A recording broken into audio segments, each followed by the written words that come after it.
く1番線に六本木大本ゴールデン行きが到着します。ドアから離れてお待ちください。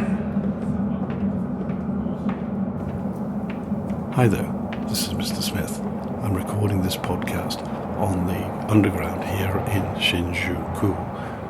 Now I know Mrs. Sampson's class is already saying, we know that's in Tokyo. Oh, and I can see Miss Smythe's class waving their hand saying, but that's actually in Japan. Okay, so I've been traveling in Japan, primarily around Tokyo, and I wanted to share some pictures with you and give you some thoughts about what it's like to be here in Japan. First thing to say is there's lots of people. Oh, I see Miss Nuttall's class is telling me in Tokyo alone there are 38 million. That's a lot of people. Oh, wait a minute. Mr. Owen's class are waving their hands and they're saying there's 128 million in Japan altogether, which is double the population of the entire UK. So, as you can imagine, with that many people around, it's very busy everywhere you go. And in fact, as you can see, the streets are full, particularly in the markets, were full of people. And there's this funny thing where people queue up to get into shops. And it's as if Miss Woods and Miss Watson's class have been here teaching people how to stand in line, to queue for things, to get into shops. But having said that, it's well worth going into these shops. Because, for example, I went to a particular shop called Muji. Now, Muji is, well, can you imagine a shop which would be organised by somebody like Mrs. Harper, where everything's just so, and it's put in away very nicely, and displayed, it's beautiful.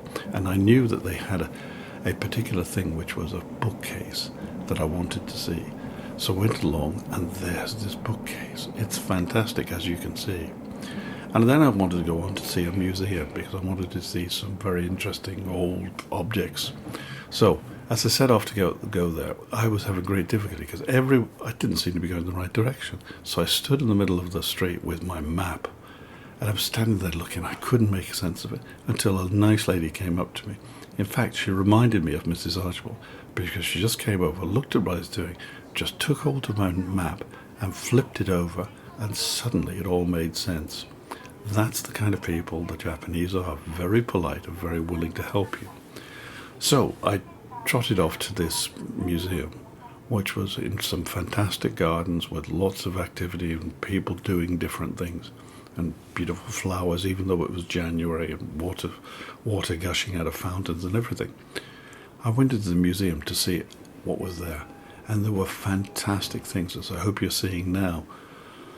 Lots of sculptures, fantastic fabrics, lovely paintings, all sorts of really wonderful stuff to see.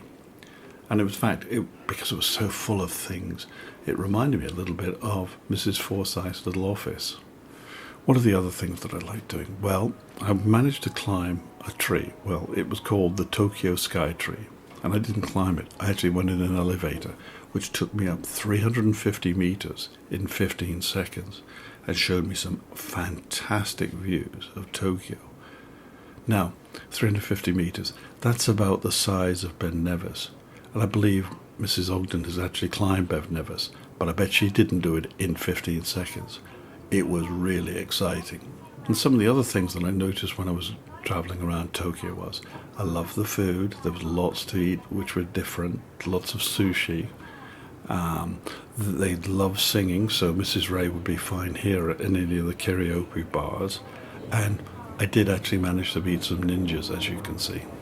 So, Mrs. Dixon's class, thumbs up to ninjas. I hope all these pictures give you an idea of the fantastic place that Tokyo is. It's really worth visiting. If you ever get the chance, come here. You'll enjoy it.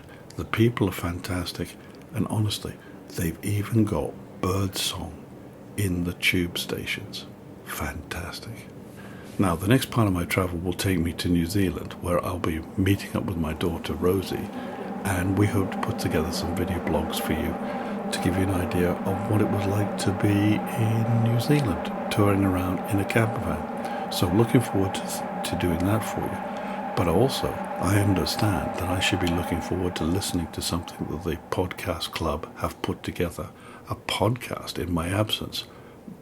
That sounds fantastic. Well done, guys. I'm really looking forward to hearing that. So, as you can see, I've had a great time here in Tokyo, and I'm missing you a little bit. Okay, talk to you soon. Sayonara.